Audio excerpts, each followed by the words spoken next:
Welcome to the Bad Blood podcast, everybody. This is the first one in the studio. We've got the boys with us. We've got Garry Firby, the Guvnor, Garry Fraser, assistant director in Trainspotting 2, and the owner of Spartan BK FightClub, and also our sponsor, Christian Roberts. How are you?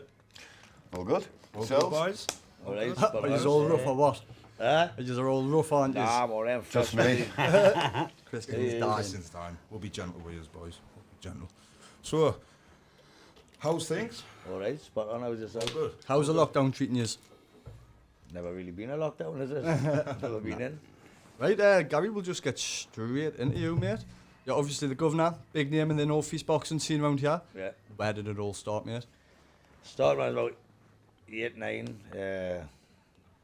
My uncles went to boxing and that. My uncle Ronnie and that, Nesbitt. And he took us to my first gym when I was 8 or 9 years old. Boyle and ABC, Gordon right. French, Mal Gates and that. And that's where it started from there. Went from there to the teams. No, from there to Gates of Victoria. From there to teams. ABC, Harry Morrison. Yeah. Got medicaled up. Couldn't get a fight. Well, like, used to win as a spare now, back in the day like that. I couldn't get on. And I moved from there to Fallon Victoria with Tommy Tourt, Glenn McCrory's gym. Yeah. And I went there and I went in as a spare, got a fight. It all started from That's there, how really. it Like, started. aye. That's where the magic happened. What captivated you in the gym? But Or what? I got bullied in that when I was a young'un. Right. And my uncles were boxers and that used to stick up for yourself, and that's how I ended up doing it, getting into it, aye, really. Spot on, mate. When did you first have that inkling you could fight? I don't know, just... It just come Aye, together. I think it's because it was in my family and that, you know. That's what I think it was. And I says, when I was amateur, I says, when I get to 20 fights, I'll pack in. And then I would see, and then I'll keep getting to come back to 21 fights, 22 fights. I just keep doing it. Like, So how many fights up do you do? 131. 131 fights. 90, I think it's 96 wins or something, 5 Hey, draws. that's aye. spot on, that though. 96 glove fights as well. 96 glove 96. fights. Aye. I only know that because Jamie's doing your book, isn't he? Aye, Jimmy yes, Boyle. aye. Duke of Windy Nook. Aye, the Duke of Windy Nook, aye. So what we're expecting from the book, how deep do we go into the life of the Guvnor? Garry Firby then? I'm going to try and just tell you everything in it, like. I'm Just- not going to hold back. I'm just going to tell you from your upbringing and boxing, and some of the scams in boxing, and Right. some of the stuff on the doors, and ins and outs, harassment of the police, and... What was the most sketchy part on the doors? Any yeah. rough ones?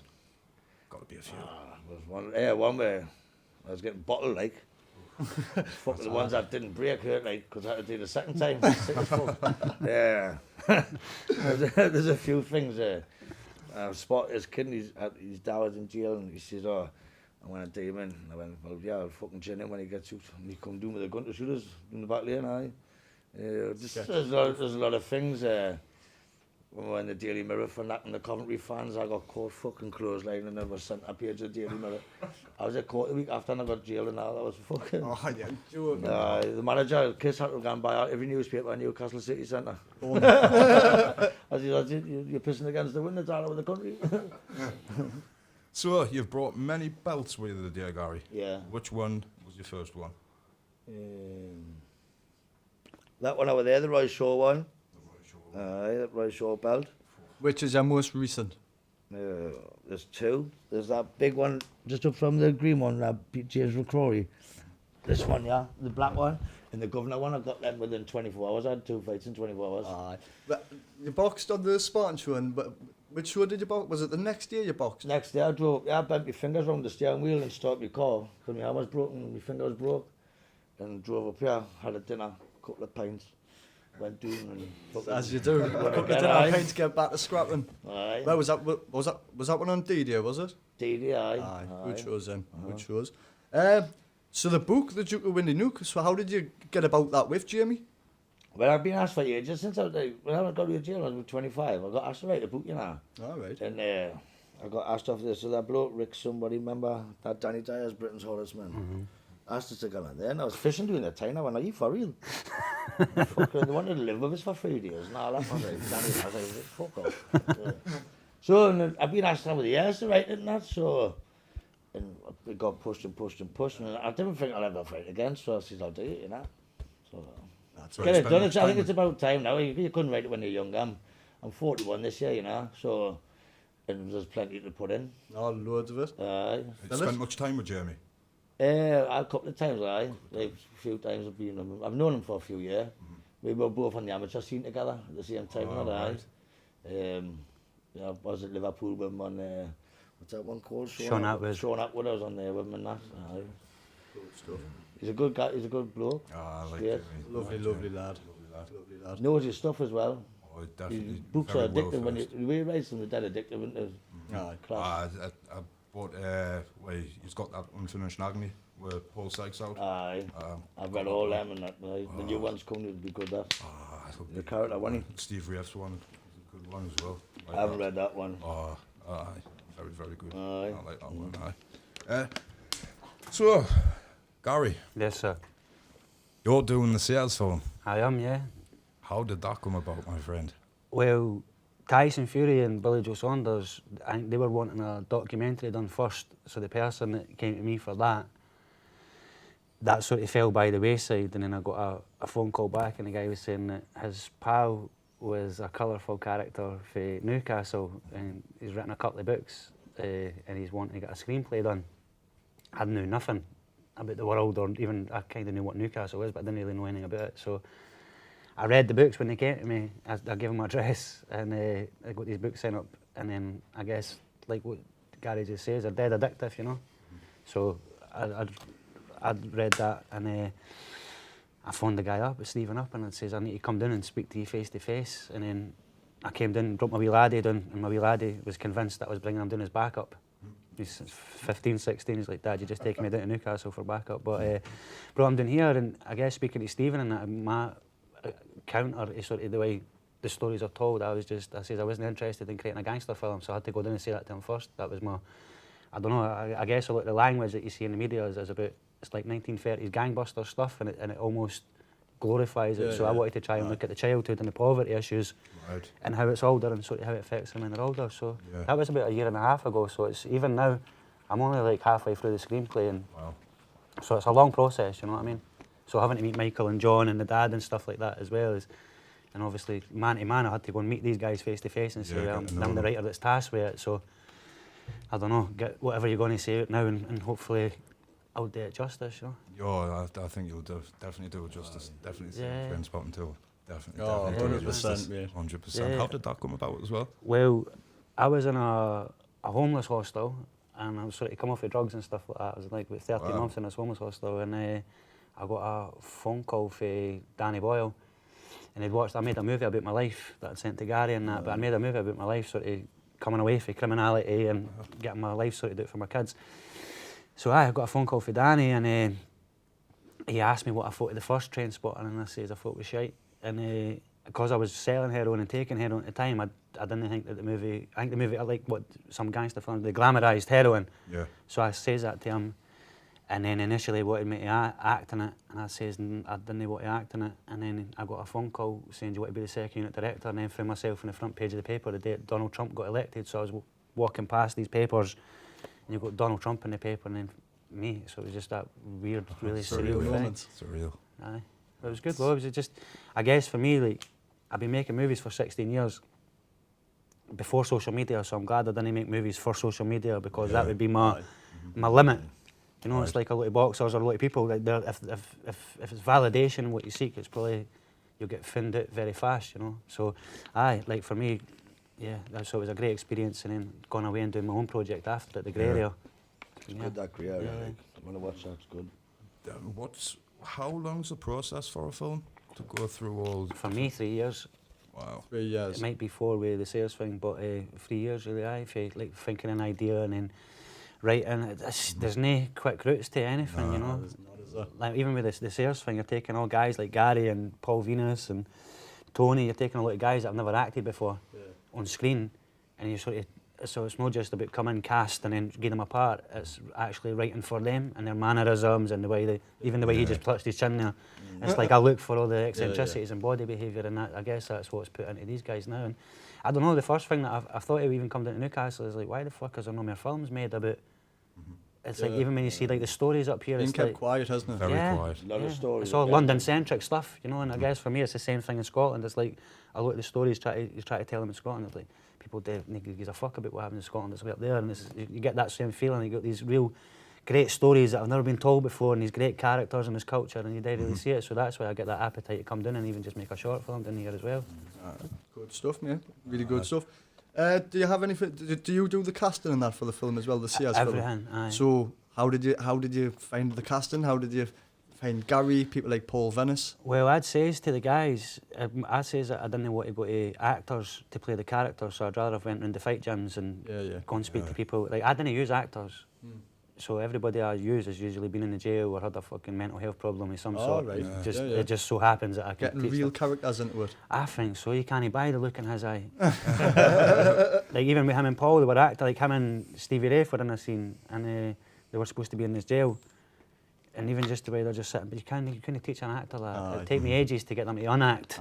It's just So they act. natural. Yeah, From real people. it's emotional recall. It was funny, I got a phone call saying, Garry, because I says to Stephen Sears, right now get me a little part in the film, and an extra and I having a laugh and that. He went, oh, there might be a little boxing scene or something for you. That'll do. And then I got a phone call going, Garry, I've got a main part for you. I went, why? You're playing Vivid Graham. I went, eh? I went, I'm not knocked, I went, you'll be alright. You'll be alright. And you go. I went to me mate, I went, yeah, I'm going to be a fucking film star. So did you know much about Viv? I didn't know, I'd heard of him, and that was only a band, wasn't it? But I always remember when he died, the atmosphere around here, and you whole of Newcastle. was mad. You know, I was coming from it like it was a band, was 13, 14. You could, the atmosphere around gates and everything, you could just look, there was like an eerie feeling all over. I remember standing from my Mars and looking over at Newcastle, and it was just, everything just seemed dead silent, like. It was mad. And, but I went, and I said, who's playing Lee Duffy? And they went, Paul Venice. I went out to fight with him 12 years ago. I'm the only man that got the distance with him, I was. He took the fight on Paul short is a notice. beast, like. Oh, he's a hit. He's a lovely, lovely lad as well, though, isn't he? He is, aye. How hard does he hit, Garry? Well, I think, fucking like, bang, like, but I had about 7 fights or something in 6 weeks at the time. So I think I took a bit of punishment anyways, and I locked up the Middlesbrough Town Hall ever fight. And he caught me with a couple of shots. I never even heard of him. I turned up and he caught with his right hand, I always remember. And I was thinking Michael Watson, another boxer. I thought, I'm fucked here, like. It was like an ice cold steel going through your head. And I was like, I thought, you can punch. And I thought, took a few hard fights, and I last couple of days, I think I had 3 that week or something. Whoa. I was like, oh, Jesus. He could bang, like, he could bang. You can tell he's some size as well, isn't he? He wasn't as big then. Was he not? No, he was about 19, 20 year old and all at the time. Biggest bone structure I've ever seen on a man. Aye. He's He got the fight, he won the fight, he dropped us in the last round with body shots. Couple of body shots it was, but honestly, we fucking had the right old war, like. Aye. That's how you do it, though, isn't it? I just took it on I think I boxed him on I boxed him on the Friday. Now, Alcan. Aye. I was up there in the silos, doing the cool. Black, drove back, got clean. It was looked like I had eyeshadow on my eyes. I looked off the cold dust. And went to Middlesbrough and had a fight with my some boy, Garry. So Garry, you're like massively heavily involved in the boxing scene in the North East. You've boxed, you've refed me actually. What's your name? Matty Ferries against Garry Fraser. Aye. Have you not done anything else? Like kickboxing out like that? I had an MMA fight, Reece. Did you? Yeah, we're gone. You'd like to tell me. Well, now he's a good boxer, a good pro boxer as well. Ian Super Cooper from Hartlepool. Right. Well, I'd been one night clubbing and that, and I was in the Jolly Miller pub, and the Jolly Miller kids had having me dinner. Half cut still, right? I got a phone call saying, Garry, will you do an MMA fight? I went, where are you? So I went, how much? And they went, well, to get paid, you'll have to be a pro. I went, well, stick to doing as a pro. I never even done any training. So, come off. Yeah, when you got to train for it. I went, nah, fuck that, I watch Bruce Lee. Watch Bruce Lee? That's what I said, I watch Bruce Lee. I said, sitting eating me carrots and all, I was rough as out of there. We'll just forget the years of training, we'll just say, I've seen films. Well, then I clicked on that, says, fuck, now I'm going to fight the day before. With Stevie off, I won the right show belt off. Well, he was coming up with the fighters, and I had a fight with him the day before. So I had 2 black eyes, got a draw, and then I drove down to, it was the Mayfair, it was a Hartlepool seating crew, doing there, and I seen the medical bloke and that. He went, when was your last fight? I went, last night. And he went, He went, what do you specialise in? I was at the top one. I went, kung fu, karate. You kung fu? I did, man. Did I? I hadn't a clue, didn't know. You've got to give it the waffle, though, haven't you? I was me and event read, and Me and event. I was, kid was undefeated. I'd never had an MMA in my life. I thought it'd be easy, this. So people are coming in with twisted ankles and everything like that. I was like, oh shit. I was on the pads, I was looking mint on the pads, but I couldn't tie up, I fuck all. So I was trying to get a crash course now between, right? So I was going to take that. So I seen Ian Cooper, and I went, he went, Garry, we'll be all right. I thought, where are you now? He's going to kill us, this cunt. He's a good puncher, he's a good hard man in the boxing scene and in the MMA. So it gets in the cage. I didn't need any MMA shorts, and I had boxing shorts and everything. And I lent some gloves. Gets in, and he hit a 1-2, and he missed, and I hit him with a 1-2. Right. Fucking sparked him, didn't I? No way. So I'm like, come on, I won. I didn't know how to jump on him. I didn't know none of the rules, I know. Straight. So the crowd went silent because it was me in the event. Right. So the crowd went silent, and I was like, jumped around, come on. They go, no, you got to jump. I was like, hey, he's fucking sparked. Hey, spark. So he started pulling his tail round, didn't he? And he just grabbed my legs, got us doing and chinned us, didn't he? Had a big black eye. The 2 black eyes went into one big black eye. Main event. The No MMA referee experience. stopped it, but I thought I was alright. I could have still went on, but aye. Further training required. Well, I got offered loads of MMA fights after that when I retired. Every time I'm done with Very that. good, So, Christian, have we got any news or updates from your side over at Spartan?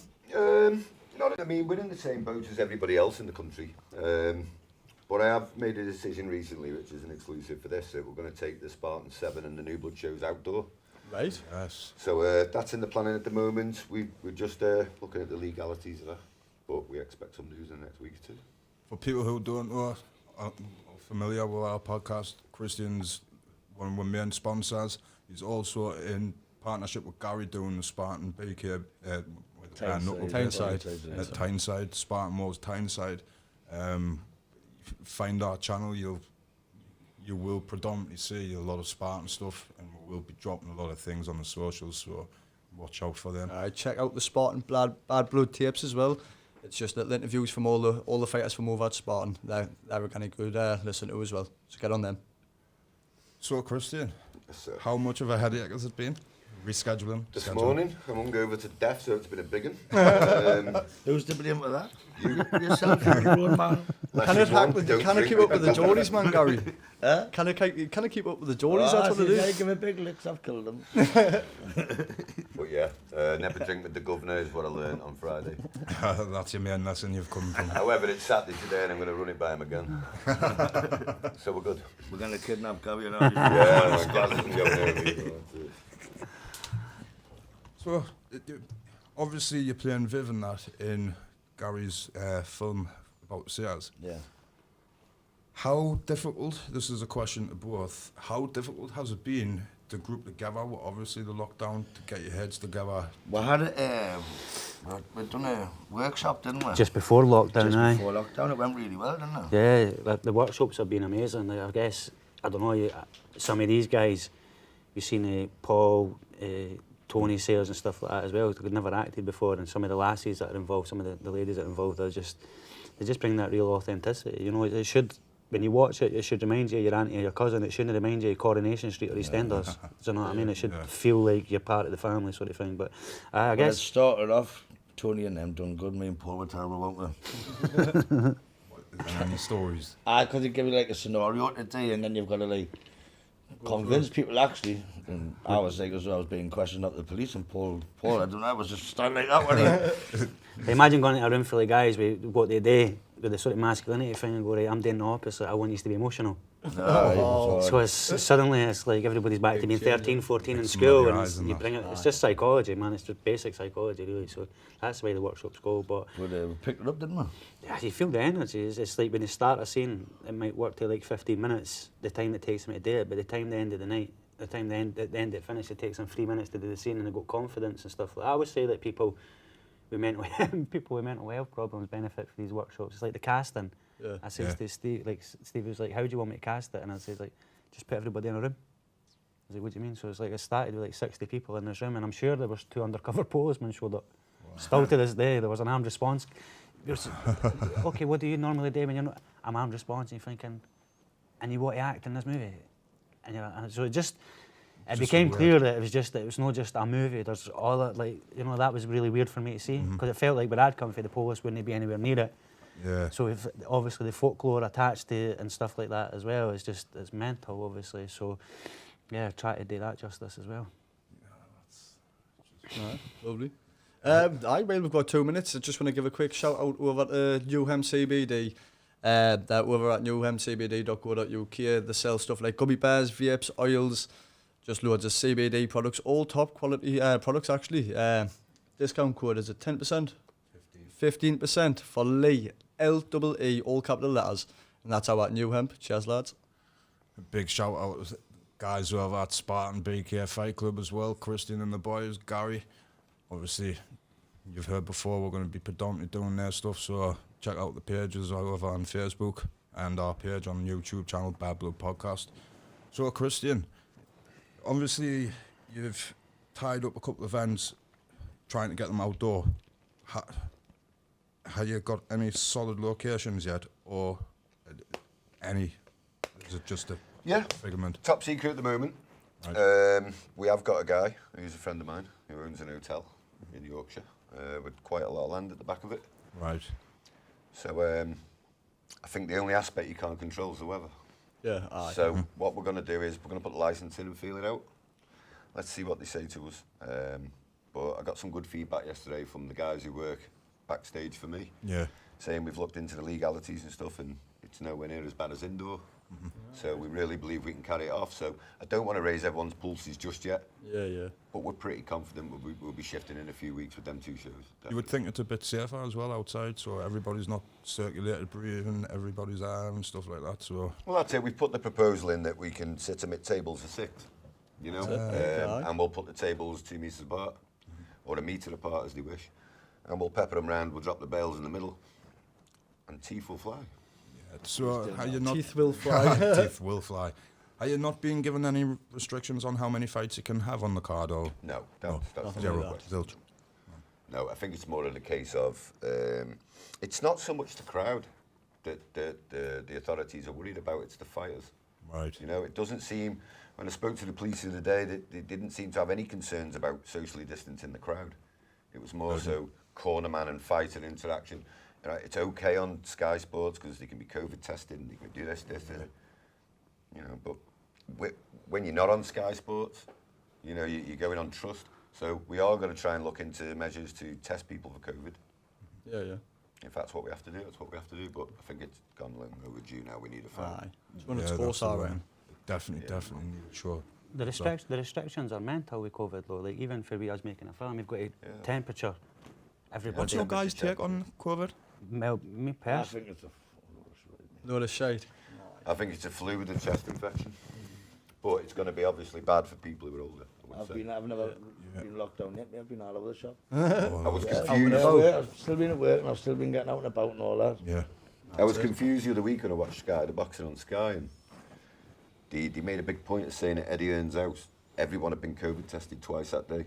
Yet the cornermen still had masks on. I don't get it. If they haven't got COVID, what are you doing? Exactly. Yeah, that's it. It didn't make any sense to me. No sense. There you go. I think the world's went crazy. I think that whatever it is, if there is something there, which I'm still to this day, but whatever it is, the knee-jerk reaction meant that if you're not going to die of COVID, you're going to die of the mental health problems created by the poverty when nobody's got a job anymore. And it's obvious that they've got to go, right, when you pull the furlough scheme and stuff like that, it's just something that rich people are getting more richer. Yeah, that's and it, poor people have got absolutely nothing. And for me, it shows you just how much power they didn't have Do you know what I mean? If you can react like that over a COVID virus, then how can you not react like that over unemployment? How can you not react? There's certain things, social issues around the end there, and it just feels like they put the race thing on it now. Do you know what I mean? And it's just, it feels like it's just a tool for division rather than something. It's like, let's say you go to a pub and they've got like perspex screens. Yeah. But where the beer pumps are, there's out there. You've got to walk in with a mask on, some boys, you've got to walk in with a mask on, then take your mask off and drink a pint. It's mental, man. Backwards, isn't it? And it's airborne as well, so what's a little PVC screen going to do? Then you've got a gap 6 foot wide. It's crazy. I didn't understand how they kept the pubs open but kept the gym shut. Aye, nah. Knew that about shutting the pubs and opening schools. I rung the venue the other day and they said, we haven't had the go-ahead for sporting events yet. What's that noise? A music festival on. I went, imagine a virus so sophisticated they'll only infect you if you go to boxing. It's crazy, It's a joke, isn't it? But the weather, like, so it's like what they're saying, the weather, what's any research on it will tell you, right, okay, vitamin D is what kind of beats us. So what do you actually do? Everybody needs to be on lockdown. So how many people have been disabled with mental health problems and told to stay in the house? So it's even worse for them. Do you It's know like what I mean? they give them all the backward information, isn't it? The reverse, what to do. Yeah, and you see, It's like when they say it's airborne, and then you couldn't, was it 2 in the car, so now, but then 4 can travel in the car, but only if you have the window down and get fresh air. It's fucking airborne. It's total control, I reckon. Oh, it's very controlled. massively. And That's all it's down to. I guess as well, when you look at the restrictions on it, it's like you kind of feel like in November, October, whatever that virus was last year, before anybody knew it was COVID, like I had a lung infection. I don't know what it was, but there was something that I had last year that was the worst flu that I've ever had. So when that comes back this year, so whatever that comes back this year, it's going to be even worse because it's like the amount of people that have been, excuse me, socially isolated, no jobs, fear, everything's fear, and the truth is we're fucked as a country. Oh, 100%. Oh, definite. You know, 100%. I guess like the Fuck equality. the world, mate. Well, it's like, Yeah. it's like you Everything couldn't is get in the countryside fear-driven. and get fresh air, but you could queue up with Asda. That's social distancing. It's just there's no answers for it, is it really? It's I just, think I've got the cure for it already. You can't go on hill walking, there's no one around. Because it's dangerous, but you can get Asda. So you'll not be up for a vaccine then when it comes out. Yeah, I'm not going. right, so Gary, you're playing Viv. Before you said you didn't know much of him. Obviously, you were young and that. Like, obviously, now that you're playing the role of Viv, are you learning more as you go along? Is that coming into the acting with it? It's just what you're reading books and acting things. You just really be yourself in it, and that's what you like in it. I've been in them roles in the past, you know what I mean? Because obviously there's not a lot of footage out of Viv in the public. There's only that one that I remember of him in the gym with There's the a lads. footage with Stewie Watson as well. Has anybody come up here and said we've got like home footage of No, him? no, So no. it's just basically. You only need that. If what you need to understand is like these characters, these type of people come around every 10 years. So it's like, that's what I'm saying about if you went and got an actor, they wouldn't have had first-hand knowledge. So the fact that you kind of know how people talked about them, you kind of know what the atmosphere felt like. So it's like you know how to take the emotions for that. And I guess for me, the best thing about me not being from Newcastle is like my main aim is to remember that like people have died and stuff, and to be respectful and trying to be respectful every side and trying to take it, but it's, you know what I mean? That's the hard part still, because you're taking on stuff. I play them the best as I can. Yeah, exactly. Yeah. All you can do, innit? Definitely. It's a win-win situation for you, Gary. It is. It really is. It's a win-win situation for you. It's a fantastic chance. I mean, that's a good opportunity. It's isn't a it? And you've got fantastic top chance. man, yeah, who's I was doing just it. about to say it. Like, are you staying here? Like, are you just doing this one role, or are you going to be the next gated Bruce Willis or like that? Jack Nicholson was on the phone last week. She's busy for the next week. Yeah, he says Gary's got me the now, so I says I've got you the now, so you know he'll have to wait. If there's any more comes up, I'll do it. Like, I'm not. That's it. any Straight extra up. jobs? Any extras? Yeah, we need 2 fighters for next show. Not me. What weight? I'll tell you, you'll fight for the BMF belt. Who? BMF. Aye, who's It's a fighting new for belt we brought out last week. It's called the Bad Motherfucker belt. Yes. So a lightweight can fight a heavyweight. All right. You were fighting and you got in touch with me a while ago, didn't you? I did, aye. That's it. You're from South Shields. I live in Shields now, aye. That's you, that. So I'll come He's back considering it now, like. with headphones down, skipping ropes out now. He's come back and it sounds nice, like. he's thinking about it. His brain's rattling. I would, me, you know. When is it? When's what? When is this Wanna BMF? fight with you and Gary? We'll fight me and Gary. When's that? Spartan 8. Spartan 8. Yeah. BMF ready, belt, Garry. BMF belt. Matty Be ready, against Garry. Garry. Oh, I can't be boss getting bullied like. Aye. Business when I turn up. Right, the Guvnor belt. You've got the Spartan one, and the other one is a gloved one, isn't it? Yeah. You hold that one at the minute. When are you defending it? The glove one, that's the Roy Shaw belt. Like the They've Roy got a Shaw. Guvnor belt in London, but it's got no credit, is it really? Right. That's That's what I was gonna ask that's you. why on my case it's took out, isn't it? Yeah. I mean, I had a fake fight. I mean, the one I had there was fun. And I had a fake one with Julian Francis. It's a time like that. Everybody knows that's the proper belt. Oh, without a doubt, that's a I mean, proper you get called out and all that, like the other week and that. How- And I says I would do it, and then I just sat back and forth. What for? What for? Put line in somebody's pocket, and I've got nothing to do really. It's amazing what people will do to stop relevant in it. Aye, they're just trying to fucking cling on to something, isn't they? Well, listen, you're going to watch a Guvnor fight. I mean, I seen one of the statements made, and it was said out he won it in a barn with 100 people around the bales. Well, just to put that straight, there were 650 people around the bales. Good night. Yeah, and the way I see it is, I was asked this the other day, and I put a statement on Facebook, if you remember. You know, and what's the difference? The boxing in 10-ounce gloves for the one in London, and I respect it. And they dance around. But this is king of the cobbles. Yeah, this man. is bare knuckle. This is the hardest Indoor running dude out space there. in You this know, It's a so proper straight, isn't it? I clocked him with a big right hand. It's on YouTube. You can get it. He's smacking out. again, more Fuck it. a few That's the accusations. thing, innit? You've got to get the first one Oh, on. you've got to be first, right? So No, there's been rumours that the fight was Who's fixed. going to take a fucking full 15-stone right hands on the chops? Well, Bosch. Wouldn't be me. That broke his jaw first punch of the fight. It was. You were So, you know, and I want to shout out while we're on here to Kev Hall. Massive respect to get up with a broken jaw from the first Top punch man. and fight Continue. on. Did Kev not box the next year as well? He did. I think he come up, but he didn't. Tell you lot are a different breed, like. You are a different breed. Definitely made from a different Cloth. ilk. Oh, definitely, 100%. What's your toughest fight been, Paul? Toughest fights, for a few actually. Darren Davies, he's a tough fighter, boxed him. Paul Venice was tough. It was amateur, one of the amateur fights, I boxed a lad called Sid Welsh, he was the ABA champion. All right. Boxed him, I beat him, that was just before Christmas, I had a reef fucking black eye. Wes Smith, I had a lot of hard fights. Aye. I dare say I really haven't had an easy fight. Never. Been in with top I blokes. fought Mickey Terrell and Mickey Terrell, underestimating what a good boxer he is. He He's is a top lad, he's a lovely Big kid. lad, but he can move. Oh, aye. I mean, I've done loads of sparring with him when I fought McCrory and that. Yeah. So I've had a lot of hard fights. 100 now, I would say with kind of few of them are hard, like. What keeps the bit between the teeth? I come back when I was 37, I had 3-year route.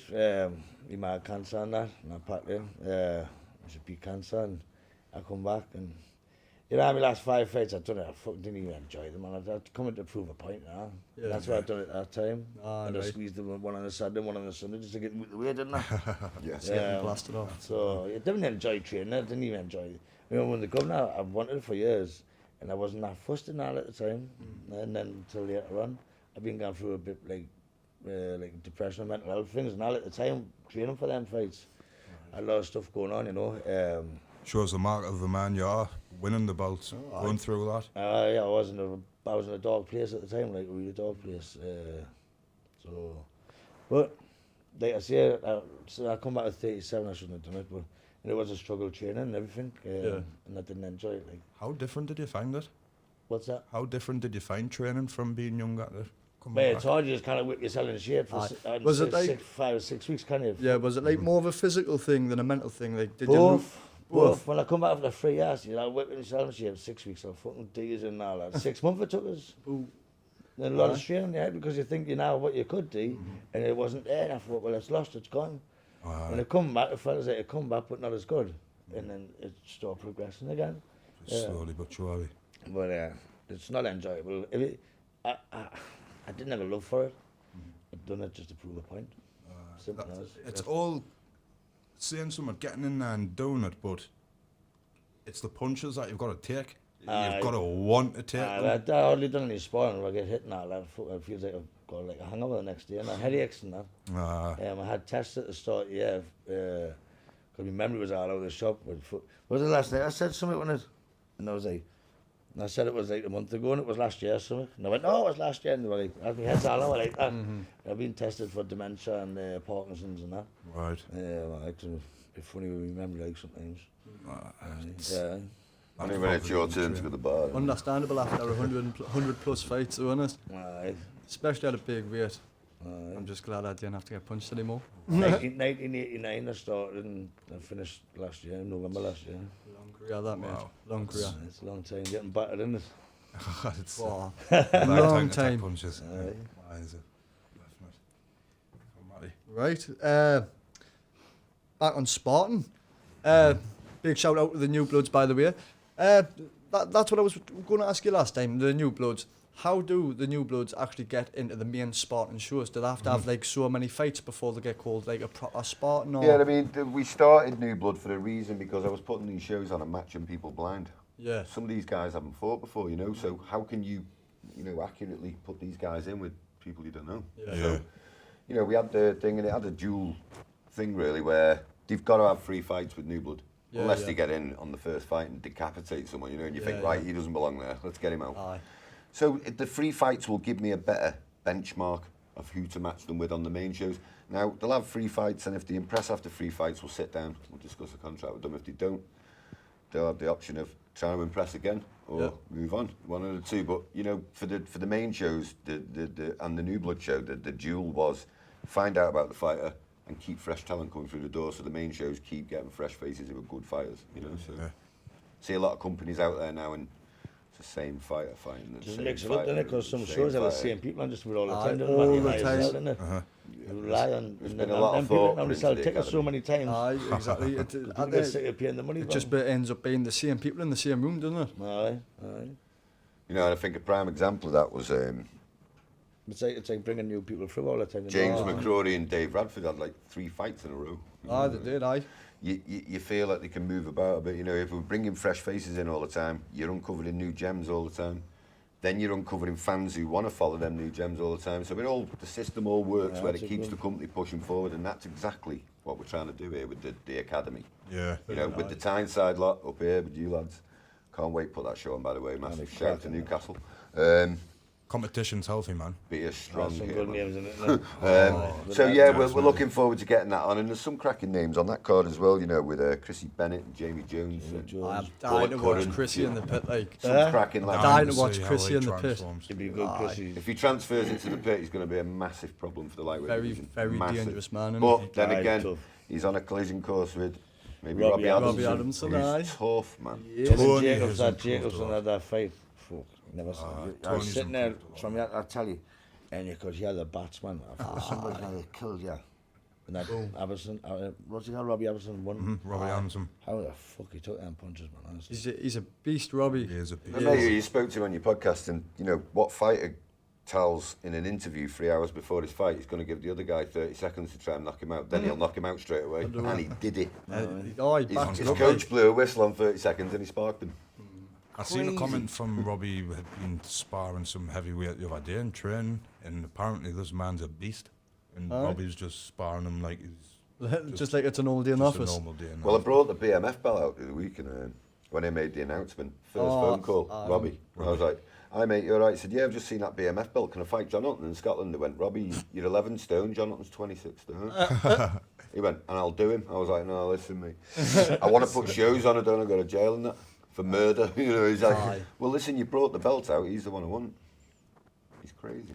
He's got massive nuts. But he can mate. fight. Listen, Yes. let's not be fooled here. He's, you know, I think personally, probably one of the best lightweights in the country. He's a tough It's not just a fight for Robbie though, is it? Because he's got all the experience that he's had over the years.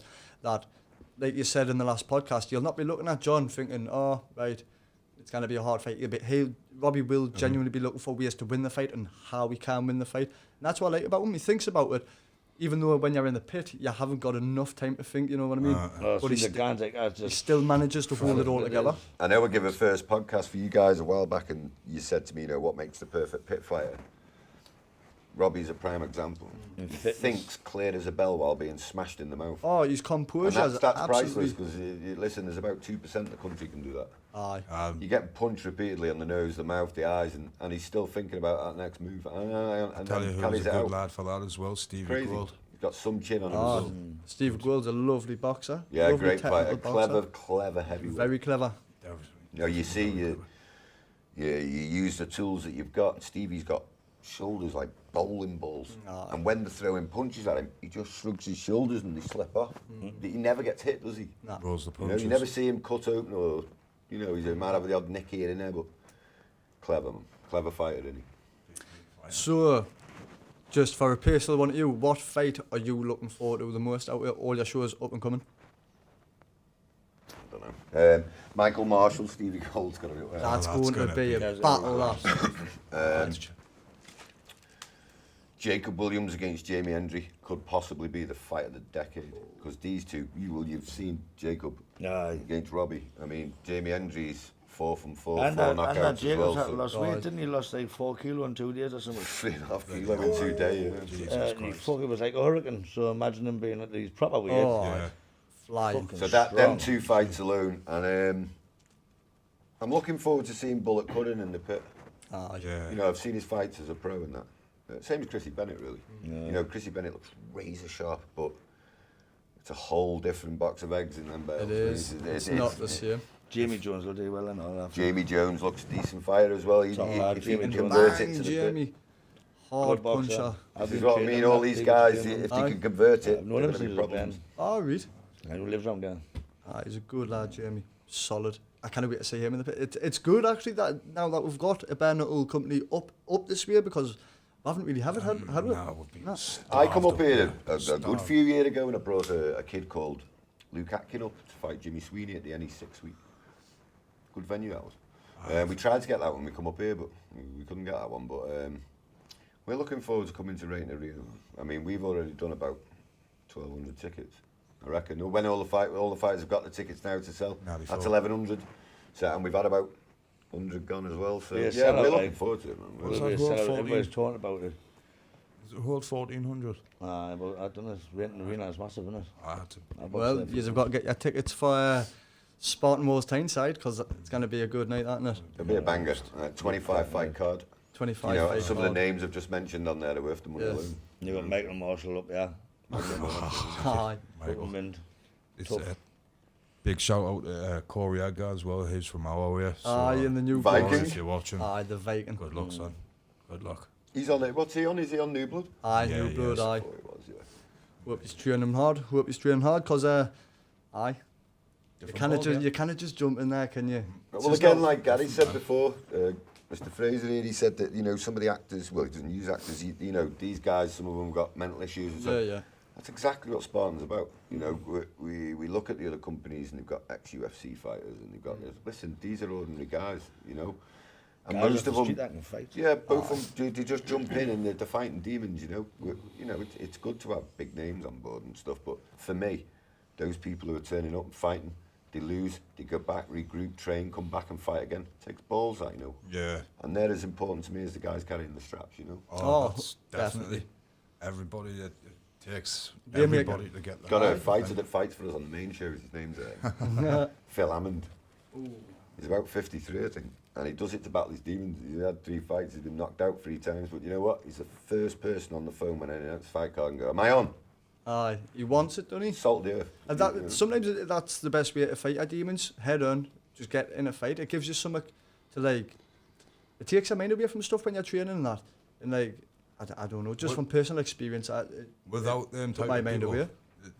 you're not gonna get a good a show anyway. yeah, you you- need them types of You wouldn't have a fighters. fight card, would you? Like I say, the guys walking around with straps have to beat those guys. Yeah, that's it it. is, aye. And You the know, guys and- coming and- through have got to beat them guys. You know, and he was in a good fight, Phil, actually, the last show. I left everyone with a bit of suspense, and he's a traffic warden. And the guy he was fighting was a bus driver.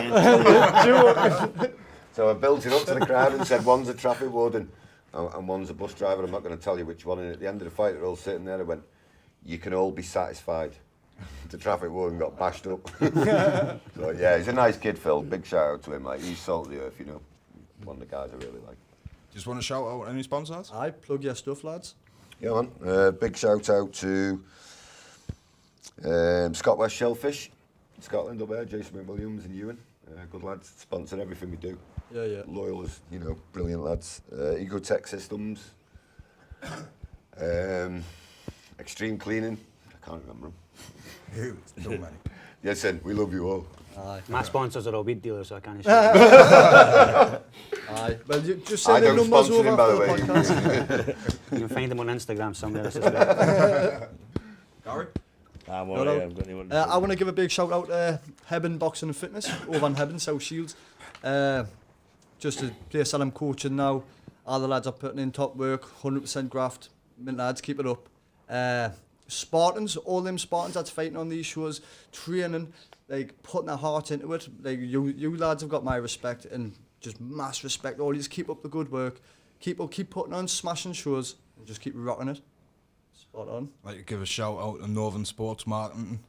Stephen there, he's a good guy. I've met him this morning. Going to do some stuff with him, so bringing him on board. Oh, and the Guvnor Sports and Nutrition as well. Yeah, Guvnor Sports and Nutrition. Fantastic products, weight gain, stuff like that, proteins. Get at him. Can I just shout him out as well, because he kind of makes my merchandise and I never mention him, so Yeah, he'll probably aye, whack me when I see him. But yeah, he does a top job for us with the merchandise. He sponsors me personally as a promoter as well. Gives me all clothes and stuff, so massive shout out to Stevie Stone. Big shout out to Tony Mayen, Aye. world champion. Robbie Adamson, the lot. All you lads are smashing it. Keep it up. Also like to give a big shout out to the AK Live, first and the guys for doing the stuff in the studio. He's made it absolutely our job so easy. So yeah, big up guys. Alright, our first time in here, like, but they've made it nice and easy for us, haven't they? So big shout out to 8K Live, mint. Thank you. Yeah, but just like to thank you for coming on, lads. That's Yeah, pretty bad, much yeah. it. That's Aye, a Babylon spot podcast. on. Gary, I really appreciate you coming on, man. No problem, Honestly. Two Garys, Christian. Really appreciate it. Good to have you, boys. Thank you. That's it. Get somebody shout cut so I can go for a pee.